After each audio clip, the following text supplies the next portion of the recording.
Vážený pán predseda Európskej rady, milý António, dovol mi, aby som sa touto cestou vylúčiac akékoľvek nedorozumenia a pochybnosti vyjadril k nedávnym návrhom Európskej komisie zabezpečiť finančné potreby Ukrajiny na roky 26-27 vrátane použitia zmrazených ruských aktív.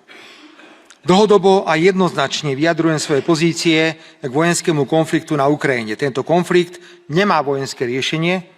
Stratégia Európskej únie ku konfliktu je nesprávna a neúčinná a pokračovanie vojny je len nezmyselným zabíjaním bez posilňovania pozície Ukrajiny v prípade mierových rokovaniach. Vážený pán predseda, bez toho, aby som sa vyjadroval k výhodám, nevýhodám či rizikám jednotlivých riešení navrhovaných Európskou komisiou, veľmi jednoznačne oznamujem, že nie som v pozícii podporiť na nadchádzajúcej Európskej rade žiadne riešenie finančných potrieb Ukrajiny, ktoré by zahŕňalo krytie vojenských výdavkov Ukrajiny na nasledujúce roky.